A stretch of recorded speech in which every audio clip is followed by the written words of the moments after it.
is Friday, November 3rd. Welcome to a new episode of System Update, our live nightly show that airs every Monday through Friday at 7 p.m. Eastern, exclusively here on Rumble, the free speech alternative to YouTube.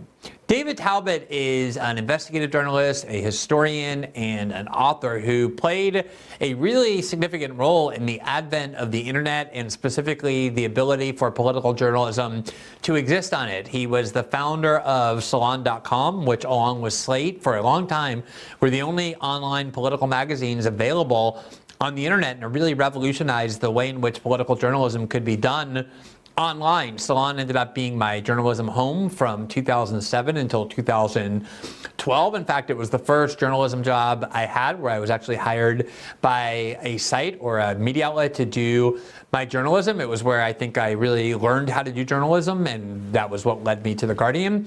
And David Talbot was a crucial figure in being able to pave the way for that kind of journalism to be available by people who could reach large audiences without having to go to work for the New York Times or NBC News.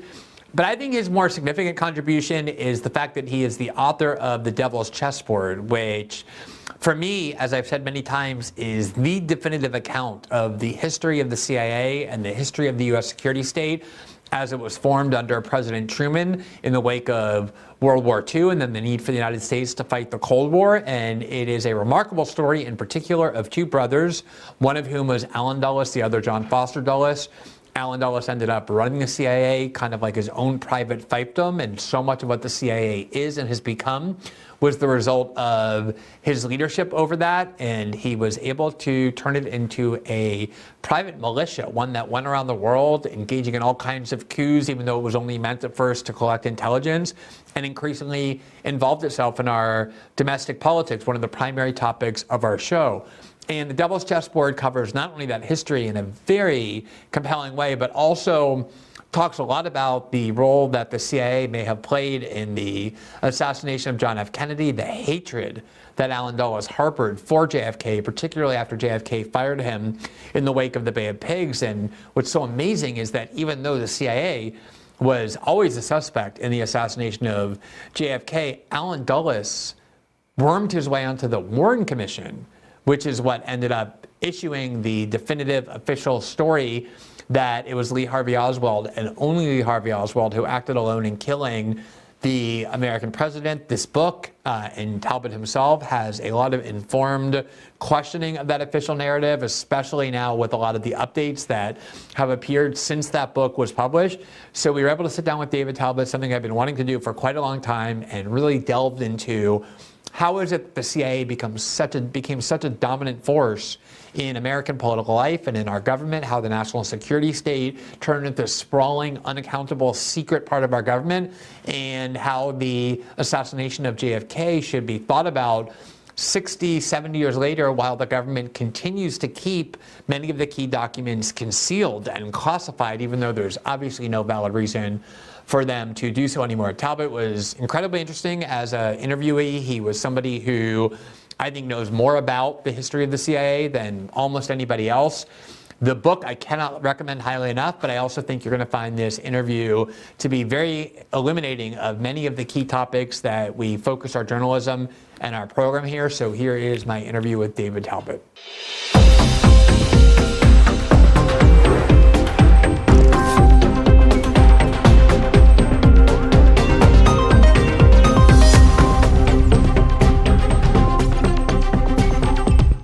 David, welcome to System Update. Thank you so much for taking the time to talk to us. We're extremely excited to have you and looking forward to our discussion.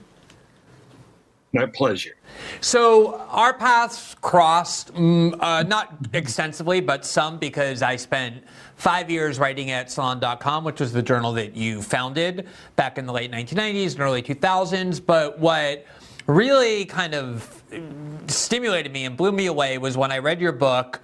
I think it was in 2017, 2018, The Devil's Chessboard, and obviously The Devil's Chessboard. And I have spent a lot of time in my journalism career focused on the U.S. security state, the CIA, but to me, there was so much in here that I hadn't known before. It changed the way I thought about it. I thought it was the definitive account of the history of the U.S. security state in the wake of World War II. And I mostly want to spend most of our time talking about how it relates to our current politics, but just to ask a couple questions that kind of are the key revelations for me, starting with this amazing role that these two brothers, Allen Dulles and John Foster Dulles, played in shaping America in the post-World War II era. I think you can make an argument that they're two of the most influential people of the last half of the 20th century.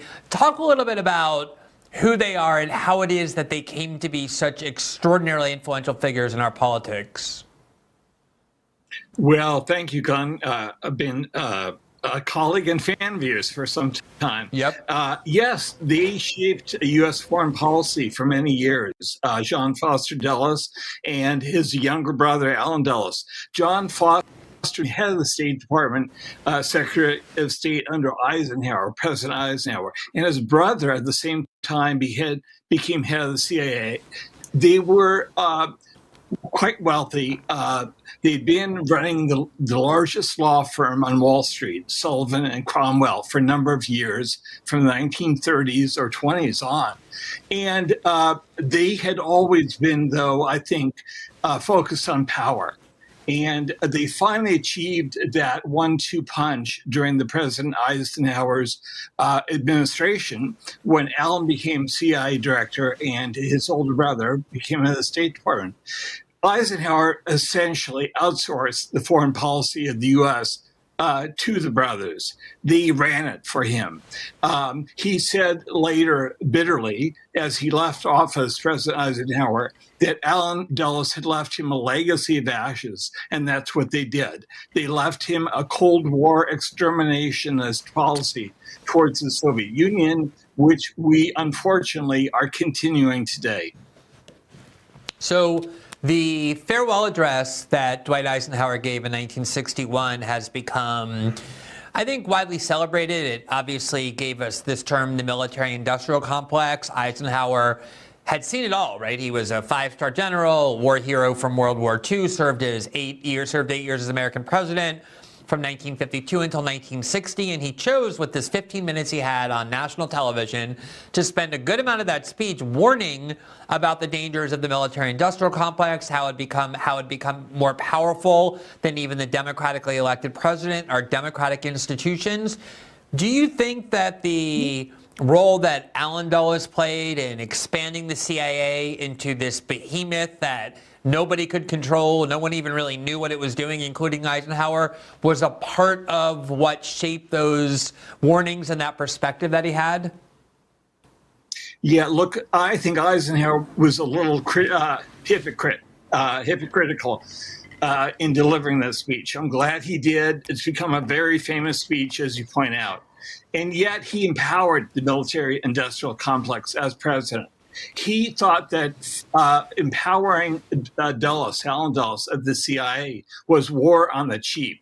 The assassinations, the overthrows of governments, the coups that Allen Dulles was responsible for as CIA director during the 50s and during the Cold War were endorsed by President Eisenhower. So he allowed the military-industrial complex under the Dulles brothers to really grow to Frankenstein proportions. And then he realized, yes, as he was leaving office, that, I better warn the nation about this. So there's a bit of hypocrisy, I think, in what he did. The focus on the CIA kind of comes and goes, ebbs and flows. There was a great deal of focus on it in the mid-1970s with the Church Committee. That was probably the first time Americans really got a clear glimpse of, not a full glimpse, but still a clear glimpse of what the CIA was capable of doing when nobody was watching it, with these kind of unlimited powers it had, unmoored from any legal constraints. But we actually started focusing again on it with the emergence of Donald Trump and the kind of war that he waged and that he had waged on him by the CIA, by the FBI, kind of denounced them publicly. They did a lot to undermine his presidency. And I think because the CIA has such a kind of mythical role in the United States, people don't realize that it didn't always exist. We didn't always have this part of the government that was completely secretive, that was there to kind of operate without democratic accountability. It was this creation under Harry Truman with the National Security Act. When the CIA was created, when this kind of part of the U.S. security state was created to confront the Soviet Union, to wage the Cold War, What was the thinking of the people who were doing it? Did they have kind of a limited vision of what the CIA would be, or did they ever imagine that it would end up being this kind of monster that was out of everybody's control? Well, I think you put your finger on it. President Harry Truman, when he created the CIA in 1947, saw it as an agency that would just collate the information that the president needs about other countries. He did not see it as a, quote, Gestapo that was acting on its own to overthrow governments and kill people. So he thought, President Truman, that it was out of control, and he couldn't control it. He wrote an op-ed piece only a week or so after the Kennedy assassination in 1963, saying the CIA indeed was out of control and that it was overthrowing governments and doing dark deeds around the world. And a lot of people interpreted that as the CIA had brought home its killing machine to kill President Kennedy. Alan Dulles flew down to Missouri to confront the aging Harry Truman at that point, said, "You didn't mean to write this op-ed in the Washington Post. Will you please retract it?" But he was stubborn. He said, "No, I did write it, and I meant every word of it." So Alan Dulles did the next best thing, which a spy master would do. He went back and changed the record. He said that the op-ed piece had been written by one of Harry Truman's underlings, that he didn't know what he was doing, he's quite old, and so forth. That went into the CIA record. So often Alan Dulles would change reality through the written word, through the documents. And that's what he was doing, or tried to do, in the case of Harry Truman. So yes, it was supposed to be a very limited I think, agency in the beginning. There was some attempt, you write, to establish congressional oversight over the agency in the 1970s during the Frank Church investigation, but that was very limited. And the new books that really tout that say the CIA has been brought to heel, are ridiculous. The CIA largely does what it wants to do to this very day. Yeah, absolutely. One of the things that really kind of blew me away in reading your book was, World War II plays such a central role in the mythology of the United States. It's the thing that kind of almost every American agrees was this just war, maybe the last obviously just war that we fought. It's something so central to the ability to get Americans on board. If you notice, I'm sure you notice, but every time it comes time for a new war, the framework of World War II and Nazism is instantly imposed. Every new country that we want to go to war with gets depicted as the new Hitler. That's happening now with Vladimir Putin. Benjamin Netanyahu said Hamas are the new Nazis. It was done with Ahmadinejad and Saddam Hussein and Muammar Gaddafi and on and on. There's so many different Hitlers. And yet the kind of central fairy tale, which is that the United States stood firmly opposed to Nazism before World War II. We entered World War II to defeat it, and then afterward it became our implacable enemy. There's a lot more nuance and complexity to the United States' relationship to Nazism and Nazis, both before World War II and after. You talk about the Dulles' relationship with Nazi Germany before the war and kind of close up to the war, but then also after the war, there was some contact between that part of the security state and American Nazism. Talk about what that relationship was both before World War II and then after. Yeah, I'm very glad, Glenn, that you raised this. Look, I think the Cold War policy of the U.S., I said earlier, it was an exterminationist policy against the Soviet Union, was a Nazi ideology. And the truth is, the historical truth is that the Cold War apparatus in this country and what was left of the Nazi regime were coalesced in the years after the war against the Soviet Union. Alan Dulles, even during the war, I think acted as a double agent in Switzerland, working for the OSS, the predecessor to the CIA. He was ostensibly working for President Roosevelt, but he was really meeting secretly with Nazis all during the war. Men like Karl Wolff, who was head of the SS in Italy, he saved his neck when he was surrounded, Wolff was, at a villa in northern Italy by Italian partisans. He sent a raiding party, Alan Dulles, to save him. Reinhard Gehlen was head of Hitler's intelligence on the Eastern Front. very bloody front during the war. He was rehabilitated by Allen Dulles after the war and became head of West German intelligence, one of the CIA's key allies, all during the Cold War period into the 1960s. This is a man, Reinhard Gehlen, who should have faced prosecutors at Nuremberg after the war. Instead, he became head of West German intelligence because of Allen Dulles. So the exterminationist view of Russia, the Soviet Union, that the Nazis held during the war was, I think, introduced into the Cold War orthodoxy of the intelligence apparatus in this country. And I think the alliance between Allen Dulles' CIA and the West German intelligence apparatus under Reinhard Gehlen has to be closely looked at. Yeah, I mean, it was even to the point where there were some major Nazi war criminals who ended up not going to Nuremberg, not being put on trial, not being punished in any way because Allen Dulles intervened on their behalf. There was this idea that Nazi scientists could help the American space program, that Nazi scientists or Nazi intelligence agents would be helpful to the United States in the fight against Russia, since Nazi Germany fought Russia, the Soviets, during World War II. There was this recent incident in Canada where the Canadian Parliament, to the great humiliation of Justin Trudeau and to the Canadians, stood with President Zelensky and gave that standing ovation to somebody who ended up being a member of the actual Nazi SS during World War II. And I think the idea with this kind of now newfound focus on Russia as this enemy is that, you know what, maybe anybody who ended up fighting Russia is someone that we ought to applaud, because there's kind of this revisionism now to suggest that, well, maybe the Russians were an even worse threat, at least as bad, but maybe even worse than Nazi Germany. Was that a pervasive idea in the American government and the CIA after World War II, that, like, yeah, of course the Nazis were pretty bad, we just got done fighting them, but on some level maybe it's those Russians who are even worse, and we can work with the Nazis in our crusade against the Soviets? Absolutely.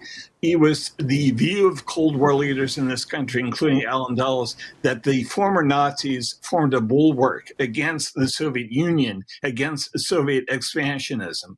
But it extended to liberals in their countries. Reinhard Gehlen, this ex-Nazi spy chief who became head of the West German intelligence, had plans actually to exterminate, after the war, liberal journalists and politicians in West Germany. That was known to Allen Dulles and the CIA, his plans. So, yes, they were a bulwark of sorts against the Soviet Union, but in fact, they repressed, I think, progressive elements at home. Now, let me also add that Reinhard Gehlen was a terrible spy. His organization was infiltrated heavily by Soviet spies during the Cold War, and he was clueless about that. So, in actuality, he was not really good at the spycraft that he, pretended he was so good at. One of the major topics of your book, of course, is the relationship between Allen Dulles on the one hand and the CIA and JFK. And you talk about the assassination of JFK, and I think it was very commendable what you did, which was you treated the topic journalistically, so you never went further than what the evidence permits for you to go. But obviously, one of the theories that people had long suspected, and I think that your book gave a lot of fuel to, was this anger that Allen Dulles felt toward JFK because of the fact that JFK finally did the unthinkable, fired Allen Dulles after the debacle of the Bay of Pigs. And Allen Dulles was obviously furious that this sort of newcomer, this young president, would fire Allen Dulles, this person who saw the CIA as his own kind of fiefdom. What possibility or probability do you assign to the possibility that Allen Dulles was in some way involved in the assassination of JFK? Well, look, before I wade into those waters, I want to say this book, my book, fortunately, was a New York Times bestseller, despite the New York Times. It was completely blacklisted, blacked out by the Washington Post, by the New York Times, by every major media outlet. The Washington Post book editor told my publicist at a major New York publishing company, "We won't touch this book with a 10-foot pole." That's an exact quote. Every book that I've written before that book, before The Devil's Chessboard, was reviewed very favorably by the press in this country. So there is a reason why they wouldn't go there, because I raised issues that are impermissible, that are not that are taboo. And one of the taboo topics in this country, the United States, is the assassination of President Kennedy, which happened almost 60 years ago. Still, at this late date, the media refuses to, I think, seriously consider the possibility that elements of the U.S. government killed the president. Now, why do I think this was organized, the killing and the cover-up by Allen Dulles? And by the way, I have a long chapter in my book called The Power Elite. Allen Dulles would never have acted on his own against the president, who he despised. He always acted on behalf of his wealthy and powerful clients. And I believe that Allen Dulles was not alone in doing this, that he was backed by people who were very powerful in the national security state and on Wall Street, where he'd spent most of his career. So Allen Dulles was head of the CIA, and he was, as you say, fired by President Kennedy after the disastrous invasion of Cuba in April 1961. He was given a medal by President Kennedy, was ushered honorably out the door, but he despised the president for firing him. He couldn't believe that this young, untested president had the temerity to fire someone as senior as him, someone as powerful as him. I believe that he turned his house in Georgetown, the neighborhood in Washington, into an anti-Kennedy then operation. CIA, high-level CIA operatives, deputies continued to report to Allen Dulles in the months and years after his firing, including James Angleton and Richard Helms, who later became head of the agency. I think John McCone, who was put in charge of the agency by President Kennedy, was a figurehead. He didn't know what was going on. The people who really understood how the CIA operated were still in charge. Allen Dulles was still in charge, and his deputies. Then he conveniently had himself appointed to the Warren Commission.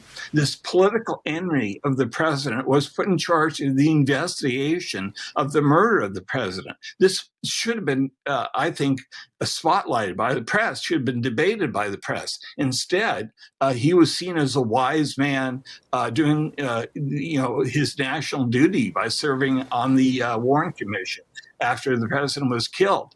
In fact, he suppressed information, vital information, that would have brought the CIA and the FBI into focus during the investigation. He ran a cover-up, not a real investigation, Allen Dulles.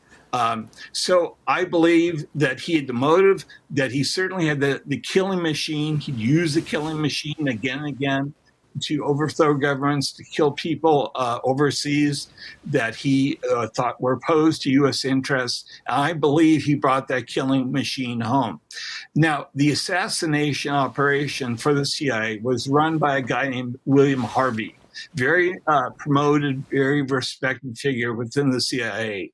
And I asked for his travel records, because his own deputy, he was head of the Rome station at the time President Kennedy was killed. The CIA had stashed him away there because Bobby Kennedy, who was Attorney General at the time, wanted to fire him. But they stashed him in Rome. He flew apparently to Dallas in the weeks or days before the assassination. Why the hell was a Rome station chief going to Dallas? When his own deputy, Mark Wyatt, confronted him, saying, why are you going to Dallas? He said, to look around. I later, while I was doing my research for the book, demanded that the CIA, under the Freedom of Information Act, supply Harvey's travel records. They refused to release those almost 60 years later.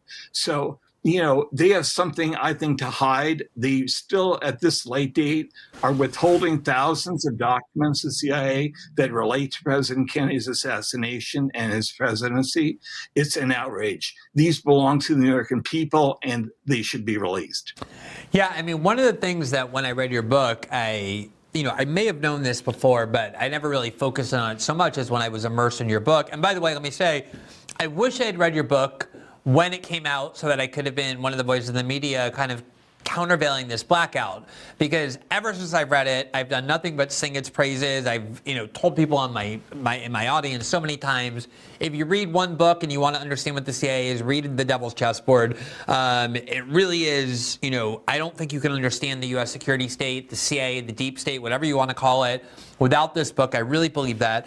But one of the things that really amazed me was the fact that Allen Dulles ended up on the Warren Commission. Because even back then, there was a lot of skepticism about who killed JFK. There was a lot of doubts and a lot of cynicism on the part of the American public about whether Lee Harvey Oswald acted alone, whether there were powerful forces behind the killing of the... To have Allen Dulles, who basically owned the CIA, and as you say, even once he was fired, he still exerted immense influence within the CIA. It's like when these guys leave the CIA, John Brennan and David Petraeus and James Clapper, who leaves the top level of the security, they're not really out of the intelligence community. They're still very much connected to it. The fact that he ended up on the Warren Commission by itself shows the Warren Commission as a joke and a fraud. How was that a source of anger and journalistic protest at the time, or was American journalism so deferential to the U.S. security state, to the kind of powers that be, that they just kind of accepted Allen Dulles, as you said, as this wise man whose experience would be helpful? Yeah, the latter. The American media, Jan Wenner, who was publisher of Rolling Stone, the founder of Rolling Stone magazine, was on my board at Salon. And I remember a meeting with Jan where we hang out in his office in New York. And he said to me very skeptically, if there was a conspiracy to kill the president, the media would have uncovered this years ago. Somebody would have talked. That's ridiculous. You and I know how supine the American media is. They're a lapdog. And yes, they were even more so during the investigation of President Kennedy's murder. Allen Dulles was friends with all these people, friends with the people who ran CBS, the Paley family, friends with the Sulzbergers at the New York Times. At the New York Times, they called him Allie. He was so close to them. Newsweek, I found this letter from the Newsweek editor in his own files, in Dulles' files at Princeton. He was quite proud of it. It was a letter from the editor of Newsweek thanking Allen Dulles for shaping coverage of the Warren Report after it came out. He said, "We had a tight deadline. It was so great to have you tell us what to write, how to cover this document." I mean, it's outrageous. So yes, the American media was a collaborator with the Warren Commission, not a critic.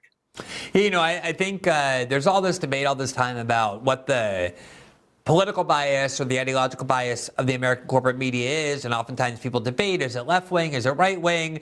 And I guess, on certain issues, social issues and the like, you can probably trace a liberal bias. Obviously, people who work in large city media outlets in New York and Washington tend to be more liberal in a sort of like very, kind of like cultural way. But I've always thought that the primary ideology of the American media is servitude to the U.S. foreign policy community, to the CIA, to the intelligence community. You go back decades and you see reports. I mean, here in Brazil, for example, I've spent a lot of time focused on the 1964 coup that was threatened by the Kennedy administration, then the Johnson administration, for the failure of Brazil's elected president to move further away from Moscow. He was kind of this, center-left figure who was doing things like rent control and land reform, and that was too much for Washington. They engineered a coup, working with right-wing Brazilian generals, and that led to a 21-year dictatorship that the CIA supported. And you go back and read Time magazine, which for kids out there used to actually matter and be influential, and the New York Times. invariably they would describe these coups as revolutions against corruption or blows for democracy. They would constantly describe things through the lens of the U.S. security state and how they wanted to propagandize the public to see it. Do you think, I mean, there have been times after the Iraq War when the New York Times apologized for being too credulous about the things they were being fed by the intelligence community. Do you think that subservient relationship between the corporate media on the one hand and the U.S. government on the other has gotten worse, has gotten better, or more or less is what it's always been? Well, I'm full of dismay as a journalist about how corrupt and how close the corporate media is to the national security state. You're right. Going back to President Kennedy's time, it's clear to me. I interviewed his Secretary of Defense, Robert McNamara, among many others. It was clear to me that President Kennedy would not pursued a war, expanded war in Vietnam. He would have withdrawn those troops. He was attempting to have a rapprochement with Castro in Cuba, with Khrushchev in the Soviet Union. And yes, the American media went along with him partly, and partly was very critical of him. And he realized that he was creating great tensions within the country, including the media, as he pursued his policies of peace, JFK. Today, unfortunately, you see it again and again. The New York Times, yes, did apologize after the fact about Iraq, the invasion of Iraq, which has been a complete disaster. But where they did, they buried that apology on page 14, I think. The Nord Stream pipeline explosion. It was clear to Seymour Hersh. It was clear to me that, and other people looked into it, other journalists, that this was a CIA Ukrainian operation meant to damage the energy interests of the Russia. And yet the New York Times is confounded, is mystified by this explosion. What's happening in Gaza and Israel, once again, I think the one-sided coverages in this country and the clampdown on dissent in this country, debate within the within political leaders and intellectuals and artists is frightening, I think. The American media speaks with one voice on one issue after the next, particularly when it comes to wars that we're involved in. Yeah, I mean, the fact that Seymour Hersh, one of the greatest journalists of the last several decades, can't get published in any major American media outlet speaks volumes about not about Seymour Hersh, but about the nature of corporate media. I want to actually talk a little bit, with the time I have left, about the current state of the CIA and the political framework as pertains to it, in terms of who's now skeptical of it and who isn't. But before I do, I just want to stay with the JFK thing for just a little bit longer, because you referenced earlier the fact that Allen Dulles hated JFK. And of course, there are people who insist that the CIA had no role in JFK's killing because they're just kind of hacks and, spokespeople for the U.S. government. But there are people who are very strong critics of the CIA, people like Noam Chomsky, who have objected to the notion that there was anywhere near sufficient tension between the CIA and JFK that they would want to kill him because, according to Noam Chomsky, his view, JFK was basically doing everything the CIA wanted, with some exceptions. I mean, he was the one who authorized the Bay of Pigs invasion, the attempts to remove Fidel Castro from power. He was the one who authorized the deployment of thousands of military advisors to Vietnam on the way to probably the deployment of combat troops. And so his argument is, and he's generally an opponent of these kinds of theories, these kind of conspiracy theories, and that's what it is, a conspiracy theory. Sometimes those are true, sometimes those are false. I don't see that as derogatory. But his argument is there was no real reason for the CIA to look at JFK as an impediment to what they wanted to do. How do you see that question? Well, he's wrong. I have great respect for Noam Chomsky as well, but unfortunately, some of the leading lights of the American left are absolutely wrong about the Kennedy presidency and what it meant to American history. I did the research. I interviewed all the people who are still living, who are involved in the Kennedy presidency and who were around the Kennedy presidency, and I came to a very different conclusion. JFK was breaking with Cold War orthodoxy. That's what got him killed. It's very clear to me as a historian journalist who's done the work that that's what happened. He broke from the generals. He broke from the CIA, as I said earlier, to establish peace, détente with the Soviet Union. He was very afraid of an accidental nuclear war breaking out. He himself was a student of history. As a young boy, he had read about World War I and what a calamity that was. He thought it would be even worse, a nuclear war, if we were plunged into one.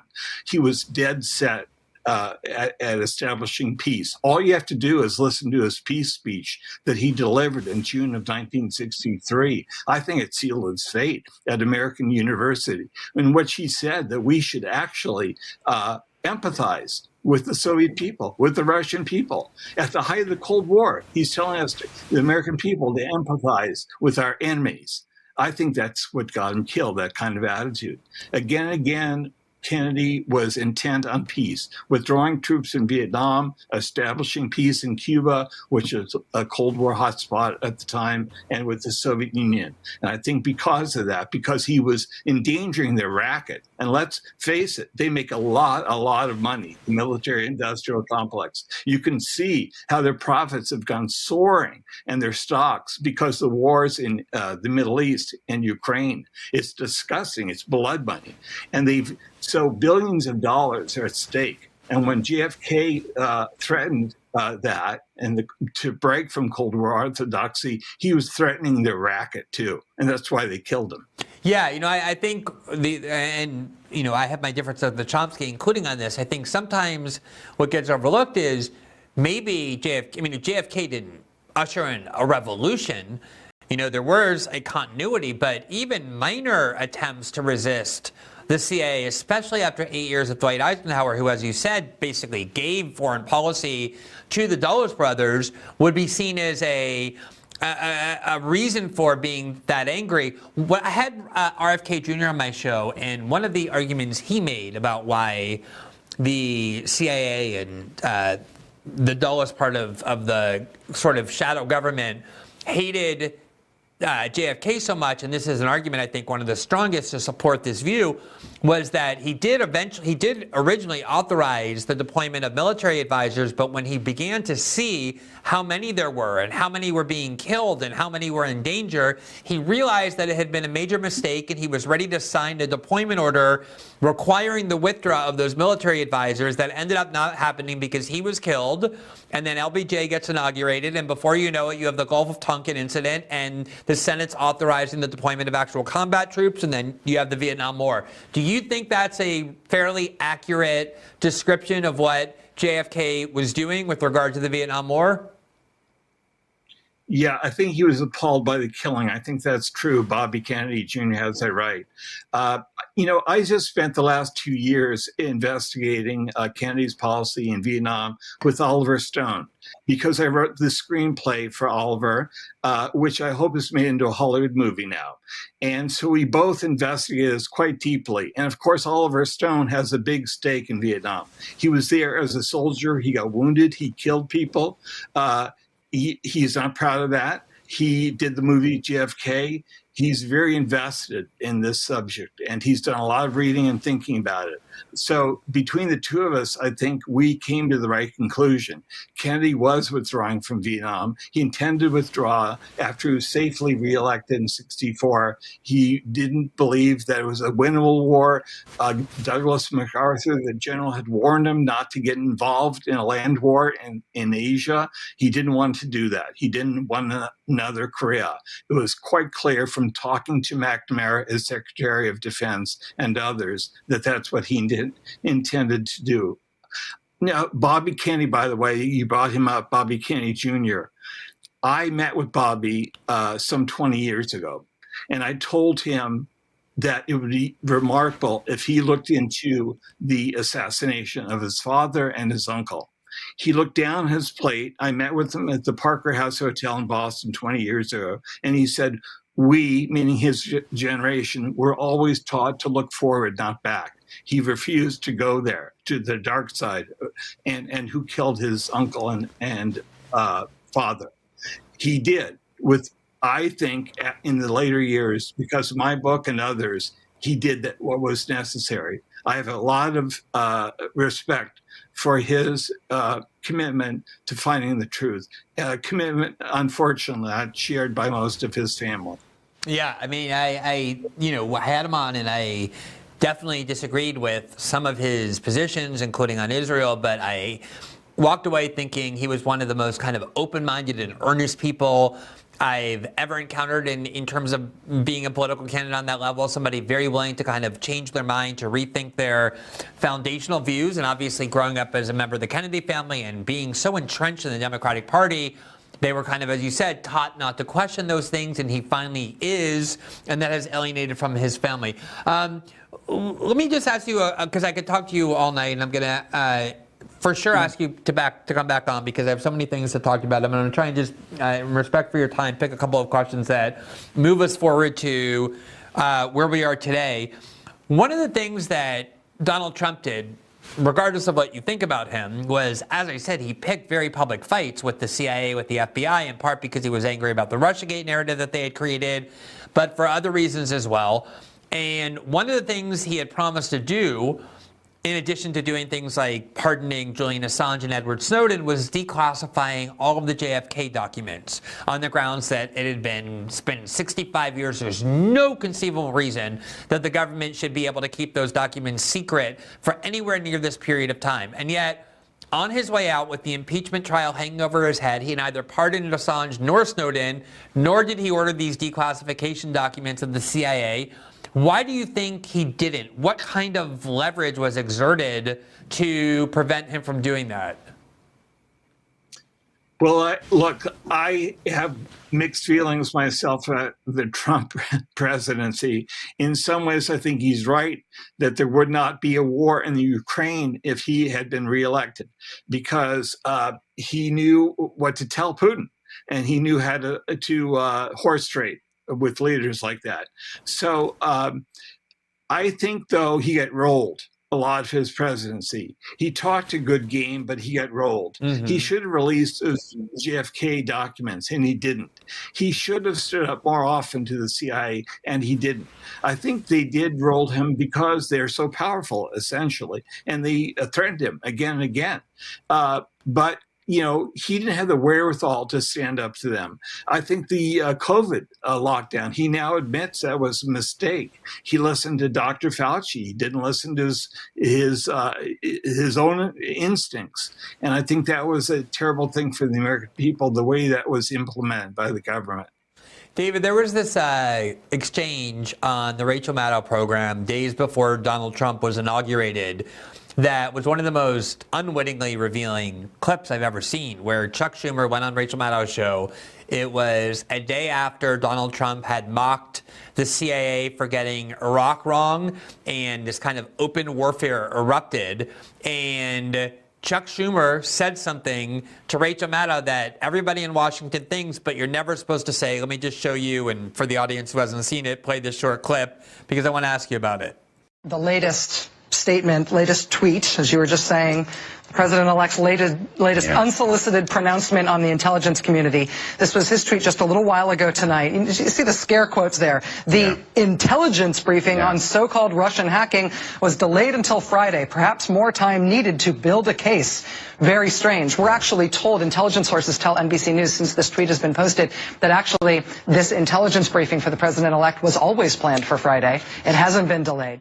But he's taking these shots, this antagonism, this taunting to the intelligence community. You take on the intelligence community, they have 6 ways from Sunday at getting back at you. So even for a practical, supposedly hard-nosed businessman, he's being really dumb to do this. What do you think the intelligence community would do if they were motivated? I don't know, but from what I'm told, they are very upset with how he has treated them and very upset with how he's treated them. Well, let's leave aside the fact, David, that Rachel Maddow began as this very kind of left-wing voice, and before you know it, she's working for NBC News, and she goes around saying things like intelligence sources tell NBC News and treating it as the gospel. I guess just what happens when you get a $30 million contract from a corporation. You start becoming very compliant with what you're supposed to do. But what Chuck Schumer there said was kind of amazing. It should create like a revolution if you really think about it, which is you don't go around criticizing the CIA, even if you're the president of the United States, because they have 6 different ways till Sunday to get back at you.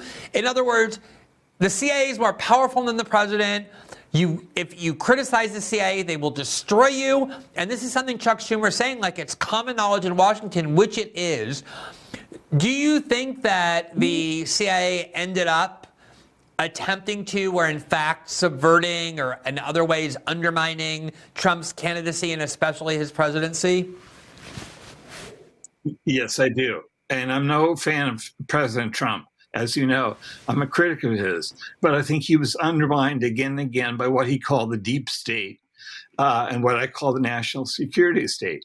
They didn't trust him. They wanted the president to be Hillary Clinton, and they resented him from day one. And they tried to sabotage his presidency. I believe Chuck Schumer, I remember that statement, was speaking the truth. The CIA is its own government. It does what it wants to do. You piss them off at your own, sort of liability. So he was telling President Trump, wise up, they're coming after you. I believe that President Trump, unfortunately, as I said earlier, did compromise again and again.